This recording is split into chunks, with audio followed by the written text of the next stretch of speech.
Welcome, my name is Venomous Viper, and today I'll be giving my review and thoughts on Plants vs Zombies Garden Warfare 2. It's been out for over a week now worldwide, and I've had plenty of time to go through the game and check out all the content that it has to offer. The first thing I want to cover is the update. I did do a video on the update that they're going to be bringing to the game, which would hopefully fix a lot of the problems it was having. Let's start off with character balancing. Some characters were better than others and some were worse. Start on off with Super Brains. He was probably one of the weaker characters. You had to reload his punch attacks, his laser beam didn't do much damage, and all of his abilities had a lot of cooldown time, and the triangle ability, the twister one, did not do much damage at all. But now I tried him out and all of these problems have been fixed, and he's actually pretty good now, so that's a good thing. And of course there is the Imp. If you've played the beta you would understand everyone was the Imp. Flippin' calling Z-Mechs all over the place. Well, now they nerfed the Imp, so he takes some skill to use now, so you're not seeing Imps all over the place. But there is another problem. There is another character that you now see all over the place, but we'll get to them in a minute. The second thing they was going to do is make all of the, well, most of the characters have a slower movement speed because they said the game was too hectic. And the funny thing is, I said that as well in my beta review video. So now, with all of the characters not flying over the place, the game is a bit slower paced and is less chaotic, so that is a good thing. I'm happy that they did that. The third thing is they were going to be fixing a lot of bugs. I will say, yes, they have fixed a lot of bugs, but a lot still remain. But I'll get to those in my third section of the video where I list all the improvements and problems with the game. So the next section I will talk about is the Backyard Battleground and all of the content it has to offer. If you don't know, the Backyard Battleground is an interactive hub world that acts also as the main menu. You can perform each of the usual functions in each of the Plants and Zombies bases, such as going to multiplayer, starting story mode, customizing your characters, buying sticker packs, taking quests, and a lot more. As you venture outside of your base, you can explore the vast expansive world of the Backyard Battleground. There's quests for you to do, secrets for you to explore, and of course, in the middle there's a Flag of Power game mode. And if you didn't know, there's actually an underground sewer section. I didn't know that either when I found out. I was really impressed at how much to the Backyard Battleground there was and how much I didn't know. But now I've explored it all and I've seen that it all has to offer. Now, this bit is probably the bit we've all been waiting for. All of the problems with the game and the improvements I want to be made. First thing is the character I mentioned before that everyone plays as now. It used to be the Imp in the beta, but now it is Rose. Yep, everyone plays as Rose because for some reason PopCap thought it was a brilliant idea to make Rose even more powerful. She was perfectly fine in the beta. I went on a 26 kill streak with her and they buffed her. She does more damage now, and her arcane ability, you can now use 3 damage bursts, and also her abilities has less cooldown on them. I don't know why they would think this is a good idea, but now everyone uses Rose.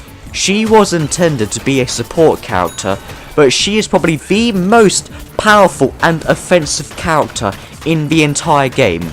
That's a problem, but luckily PopCap are like, nah, we're gonna fix this, so don't worry. So what they're doing, they're gonna be bringing an update very soon. It could be today, it could be tomorrow, but they're gonna be fixing Rose a lot. They said a lot of changes are going to be made to her.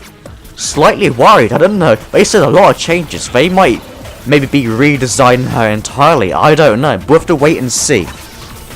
The next thing I want to go on to talk about is I want there to be more quests.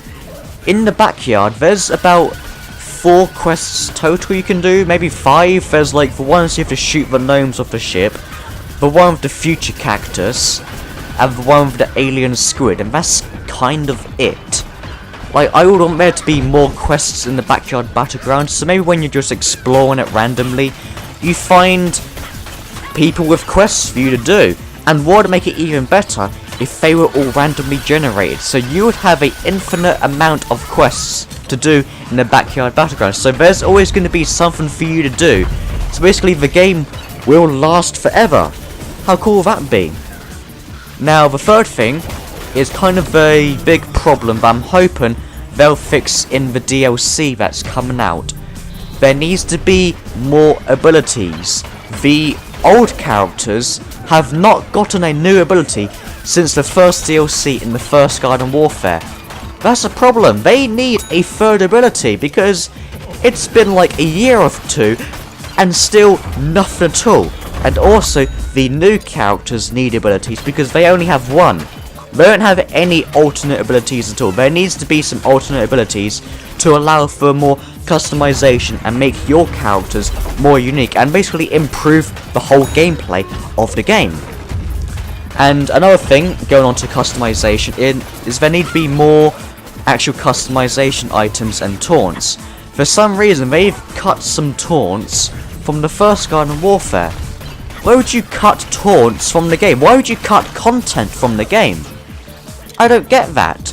Bring back the taunts from the first game because they were fine as they were. Why would you cut them out of the game? And the final thing is bug fixes. As I mentioned before, they fixed a lot, but a lot still remains. There's one where I was Captain Deadbeard and I was using his parrot, and then when I came out of the parrot mode, my screen was literally under the map. Like, what the hell? And another thing, I was playing Garden Ops, and I was reviving a AI teammate, and then they just started jumping in one place. Wait, what the hell? I mean, the AI isn't the best in the game. They do kind of suck in some cases, and they kind of just fail sometimes. So hopefully all of these problems that I've been having with the game are fixed, and the things I want to be included in the game are eventually included in the DLCs. Luckily, all of the DLCs are going to be free, so, you know, that's a good thing. What more could you want? The DLCs are going to be free, lovely jubbly, but I hope that all of the things I mentioned are going to be sorted out, because then this game will be good. At the moment, if they give a rating out of 10, it would be 7.9. It's a good game, don't get me wrong, okay? It is a good game for what it is, but it can be a much better game. If all of the things I mentioned were sorted out, then I would give it a 9 out of 10. That would make this game very, very good. So, if you've played Garden Warfare 2, tell me, what do you think of the game? Are all of the things I mentioned, can you agree with them? What do you think? Any problems that you've been having? Tell me in the comments below. So, thanks for watching, I hope you enjoyed, and as always, until next time, cheerio.